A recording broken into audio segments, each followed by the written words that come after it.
Many countries have taken advantage of us, the likes of which nobody even thought was possible for many, many decades, And, that has to stop. Well, as you know, Prime Minister Modi was here just recently.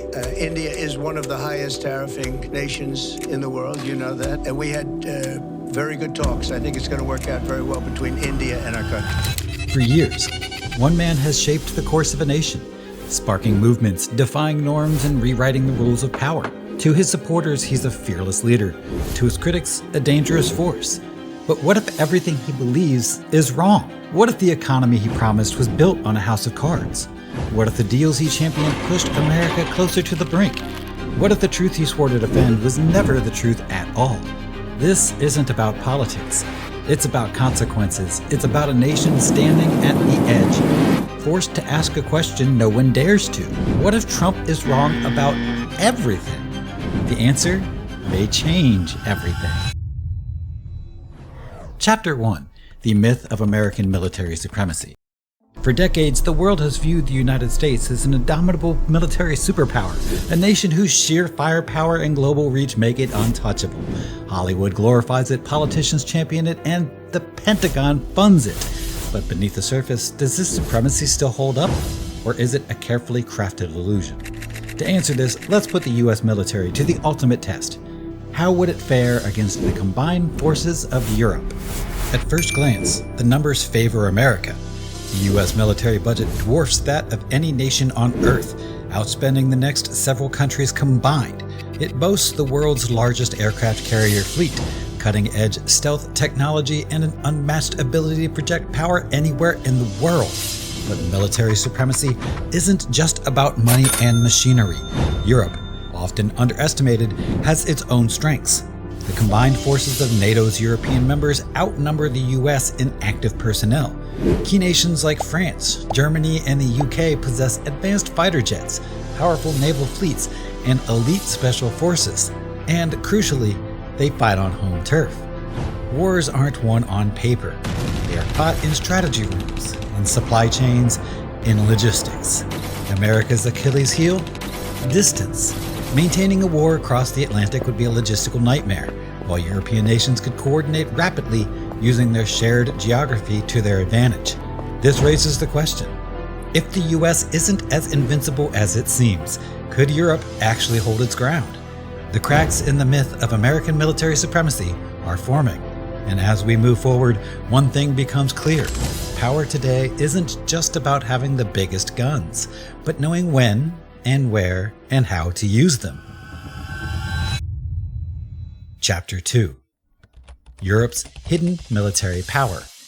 For decades, the world has viewed the United States as the ultimate military force, an empire of unmatched strength. But what if that perception is outdated? What if the real power has been hiding in plain sight, within Europe? In a direct conflict, many assume Europe would crumble under American firepower. After all, the US outspends every nation on defense, boasting state-of-the-art aircraft carriers, advanced stealth bombers, and the world's most formidable nuclear arsenal. But raw firepower alone doesn't win wars anymore. Europe's military strength is more layered, more strategic, and perhaps most importantly, more unified than it seems. At first glance, no single European nation rivals the US military. But NATO, a coalition of 31 nations, including powerhouses like Germany, France, and the UK, tells a different story. Together, their combined military expenditure is second only to the United States, and their technological advancements in defense rival America's best. France has hypersonic missile technology and nuclear capabilities. Germany controls Europe's largest tank fleet. The UK boasts one of the most elite naval forces in the world. And then there's the logistical advantage. Unlike the US, European forces don't have to project power across oceans. They fight at home. If history has taught us anything, it's that geography wins wars. The vast, diverse terrain of Europe, mountainous strongholds, narrow urban corridors, and well-fortified coastlines creates a natural defense system. The same challenge that has frustrated invaders for centuries, from Napoleon to Hitler, would make any modern conflict just as complex. Add to this the deep-rooted intelligence networks, battle-tested special forces, and highly integrated missile defense systems, and suddenly, Europe doesn't seem so vulnerable. In a direct US-Europe showdown, The answer isn't as obvious as many think. While the US military is undeniably powerful, Europe isn't defenseless. It's adaptable, deeply interconnected, and strategically positioned. Trump's foreign policy often downplayed NATO's significance, portraying European allies as burdens rather than assets. But in reality, NATO isn't just an alliance, it's a force multiplier, and underestimating it might be America's greatest miscalculation. Chapter 3.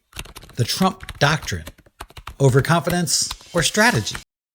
In the world of geopolitics, confidence is a weapon, but in Donald Trump's case, was it a shield or a blindfold? His presidency was defined by an America First strategy, one that often dismissed alliances and emphasized raw military power. He saw the US as the world's unchallenged leader, but was this vision built on strength or outdated assumptions? Trump's stance on NATO was clear. Europe wasn't paying its fair share. He called the alliance obsolete, pushing for reduced US involvement. But by undermining NATO's unity, did he weaken America's strongest military advantage? Without a stable coalition, the US would face an uphill battle against a united Europe. Then there was the question of military dominance. Trump often highlighted America's unmatched firepower, stealth bombers, aircraft carriers, and nuclear weapons. But modern warfare isn't just about weapons, it's about adaptability. While the US spent billions on hardware, European nations quietly developed sophisticated cyber defenses, missile systems, and strategic coordination. So, was Trump's confidence in American military supremacy justified, or did he dangerously underestimate Europe's ability to fight back? Not just with guns, but with alliances, technology, and economic resilience. The answer to that question could reshape the balance of global power. Chapter 4. The Reality of Modern Warfare. Not about boots on the ground. For centuries, military power was measured by the number of troops, tanks, and aircraft a nation could deploy. But in today's world, wars aren't won with sheer manpower. They're fought in cyberspace, through economic warfare, and with intelligence operations that cripple an enemy before a single shot is fired. Take Russia's cyber attacks on Ukraine, or China's growing dominance in artificial intelligence. These are the weapons of modern conflict. The US may have the world's most advanced military, but can it truly win a war if its financial systems are hacked, supply chains severed, and infrastructure disrupted? If a US-Europe conflict ever erupted, would it be fought with fighter jets or with crippling economic sanctions, energy embargoes, and strategic cyber strikes? And if so, could America really sustain an invasion against a united European front that doesn't need to fire a bullet to fight back? The battlefield has changed, but has US military doctrine kept up? Chapter 5. The Real Battlefield. Economics, Alliances, and Influence.